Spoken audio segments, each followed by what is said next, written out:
Hey, what's up, y'all? It's Chris, your sneaker professor, and I'm back with another sneaker unboxing, but it's much different because this is Black History Month, and it's one of those complicated situations where you get to talk about a brand. Well, I mean, I'm wearing Under Armour right now. I mean, even my pants are Under Armour, and my shirt is No Definition, which is a black woman-owned business. So shout out No Definition.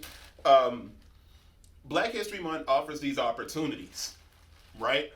So you get a chance, if you're a sneaker brand, to connect with the consumer by giving them something to feel proud of to wear, but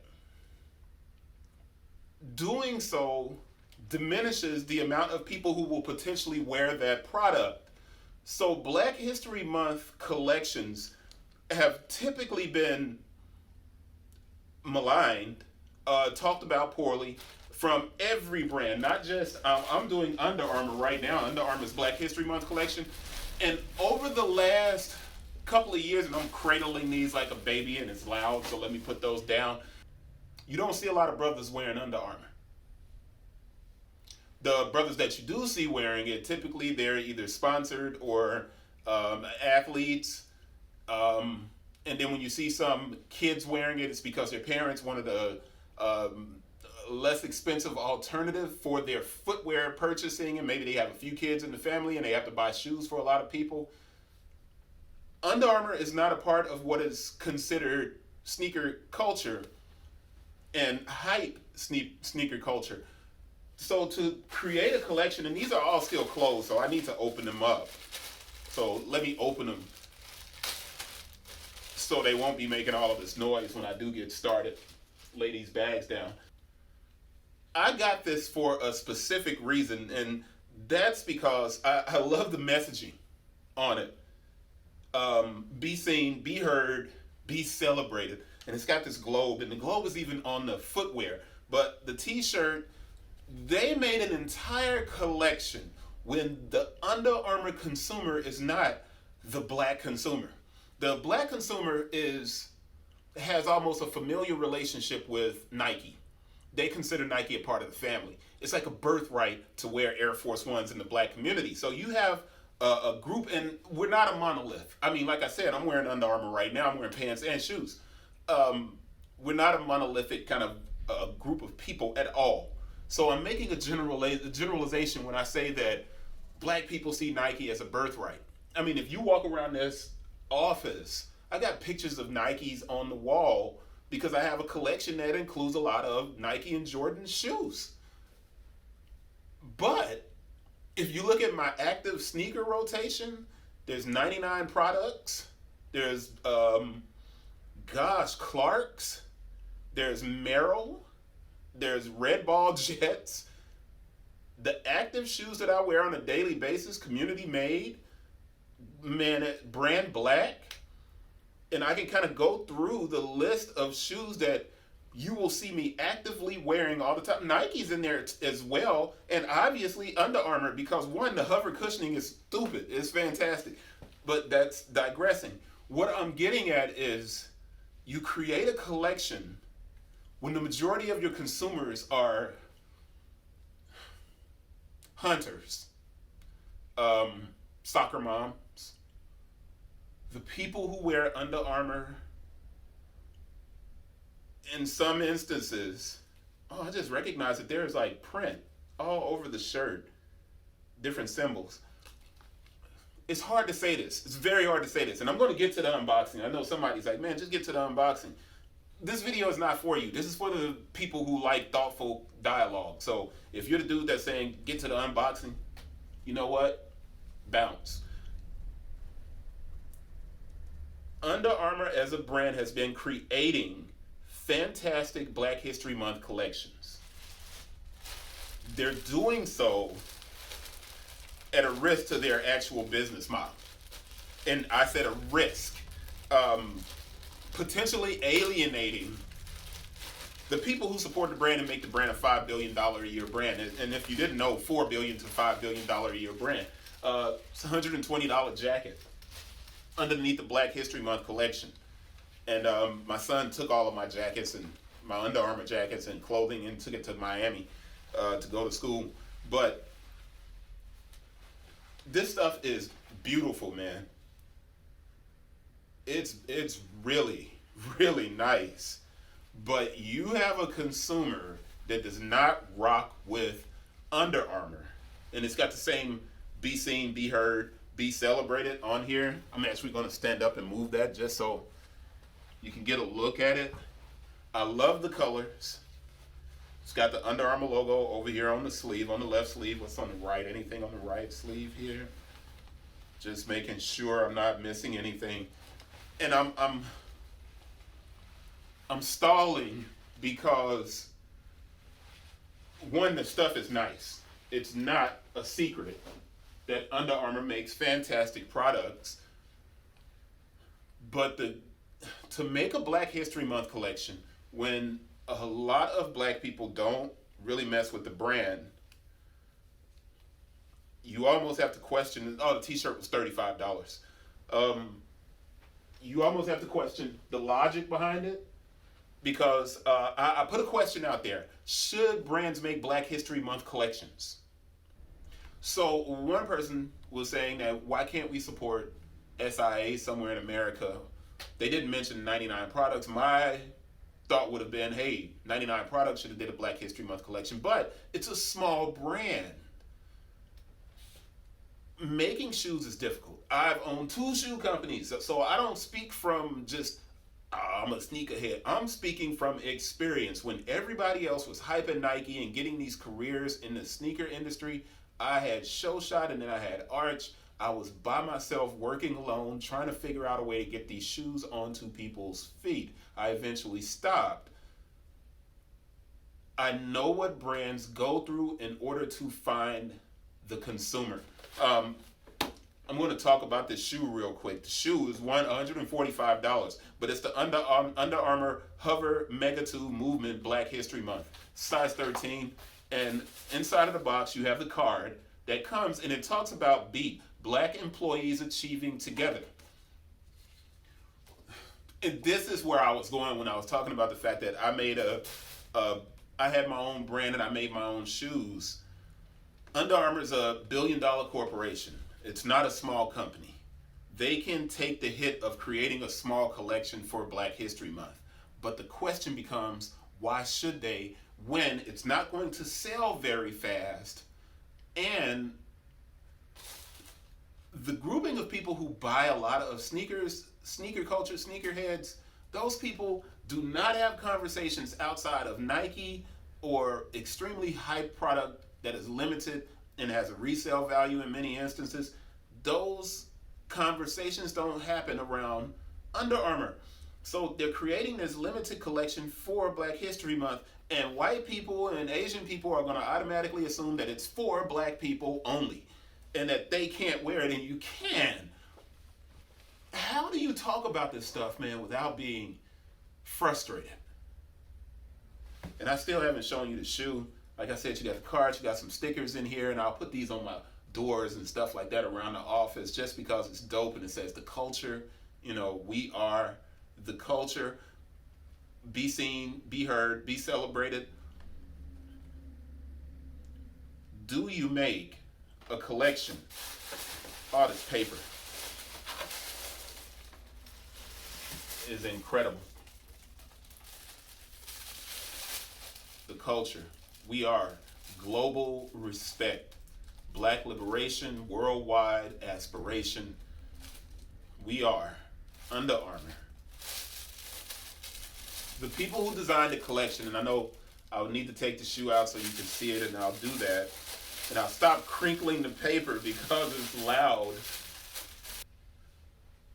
I was going to go to a restaurant. I was going to do an unboxing of this shoe, right?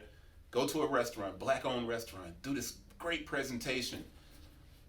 And then it hit me that I could spend all of that time, and because this isn't a Nike video, it'll probably get 100 to 200 views. And Under Armour won't, there won't be a lot of love shown to it because it's not Nike. Doing a Black History Month collection It's risky. Should you do it? As a brand, yeah, yeah, you should. Um, it delivers an opportunity. The Beat program at Under Armour allows designers, black designers and colorists, to show pride in their culture, and they get an opportunity to produce a collection. Now, the collection quite possibly will not sell the same as something that's a general release to the public that anybody can wear without any stigmatization, without any stigma associated with it. So you got the shoe, the clothing, the jacket. I'm gonna put it all on. I'm going to do an on foot and all of that stuff, but I can't get around talking about it because someone was like, Under Armour is just doing a money grab. It's not a money grab. They're not going to make that much money off of this because it's probably going to sell extremely slow. They don't have to do it. They can simply focus on Curry, which is their cash cow as far as sneakers are concerned. But allowing, and this is a ripstop material. I'm going to talk about it. I'm going to do a close up on the shoes and, do an on foot and all of that stuff. But the shoes tag, I want to put this over here on this side so you can see it. The shoes are designed by the Beat team. The clothing, you take away the Black History Month collection and you diminish an opportunity for black employees inside of a primarily white corporation. Is Under Armour better suited adding more people to their company who are black? I think so. Let me go back here. Under Armour is going to have problems selling this collection. Let's get that out of the way because black people are not really rocking with Under Armour in that way. And I keep saying that, and it almost makes me feel bad to say it out loud because that's not what a company wants to hear. And me saying that places those employees who are inside in a difficult position of having to defend themselves and defend this work. You don't get a lot of opportunities to do small niche collections. And doing one where the people that you're targeting are potentially probably not going to buy it is a threat to everyone involved. So when someone says, nah, they shouldn't do it, black people should be supporting black businesses during Black History Month, it creates a situation where if you're going to support a business, support a business. Like I said, I'm wearing a black-owned woman sweatshirt right now, a hoodie. But I didn't buy it during Black History Month.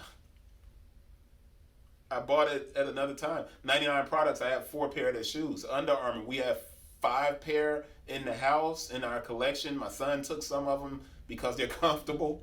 And he's like a Jordan 1 head. That's all he wears is Jordan 1s. And he took those Under Armour shoes, leaving us about 3 pair in the house and some slides. We wear a lot of different brands, but most people don't. A lot of people don't even give a thought to what they're wearing.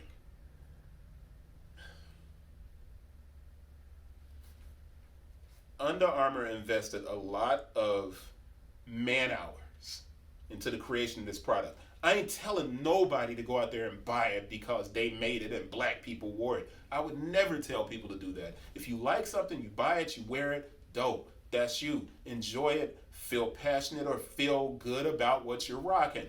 I like wearing different things. So for me, a shoe with a story made by a team of black people, that's something I can talk about if somebody sees a shoe and they're like, yo, what the hell are you wearing? And I'm like, these are Under Armour Black History Month sneakers. And they're like, yo, all right, cool. I don't mess with Under Armour. And I'm like, well, yeah, I get that, man. But hover cushioning feels good. And then I can say something. They don't pay me for this. I don't even have to do an analysis of it. But to have it in hand and hold it, and to know what the people on the inside went through in creating this. Right now, there's a gigantic push around HBCUs. There's nothing wrong with that. I taught at an HBCU. I was a professor at an HBCU. I get it. I went to a PWI, though, a predominantly white institution in San Diego State, but we had black student unions and we had meetings and things like that. And when people say focus solely on black-owned businesses and they forget that we are also inside of these bigger companies, when you forget that we're at these big white schools, when you overlook the black people who are there as well, I can't tell you how frustrating that is, man. All of us didn't go to HBCUs. Man, if you did, man, more power to you. I'm glad you had that experience. But I was in San Diego, and it's hard to get up out of California and move across country to the South to attend a black college. That doesn't make my experience in college any less. And that's how I feel about this collection. The people who designed this, they deserve that opportunity to shine. It could lead to more opportunities within the company. To demean it and malign it because it didn't come from a black company is to diminish the amount of opportunities inside of multi-billion-dollar corporations. There has to be a line, and then because you have that line, you know where boundaries are. But once you know where the line is, then you need to erase it. A line can give you parameters, but being able to move back and forth between different sections is powerful, and it empowers a company. Giving young black people an opportunity to create product is critical to the opportunities that exist out there in the world where bigger corporations have the ability to hire more people. You can't diss everything simply because it ain't your flavor. Just move the hell on and don't say anything if you don't have anything to say. I've seen people completely destroy Black History Month collections without realizing, I've done it myself, without realizing the people behind it are hurt. You work on something and maybe it doesn't come out the way you wanted it to. When you sketch, I got shoes in there that I made on a shelf because I want people to know that I own shoe companies. Long before people started going to Alibaba and all of these people were starting these companies, long before that, in 2004, I had 1,200 pair of my own shoes sitting in my garage. I fought a battle, man, that's extremely difficult to fight against Nike and Adidas and these behemoths. And Under Armour is a behemoth. It's a big company. So don't let me act like it's small. But opportunity has to be extended to everyone. And I have to salute Under Armour for creating a collection and allowing their black employees to do it. I'm going to support that every time. Every time. Let me get to this on foot and just so you guys can see what the stuff looks like. I mean, just seeing it unboxed and I'm holding it and things like that, it's not the same. So I'm going to get to this close-up, and I'm going to wrap this video up after the close-up and on foot, so you guys can check out the shoe, and at least you get to see that, and I'll separate the videos maybe and just do the unboxing separately and leave my commentary for something else. We'll see. 1 second.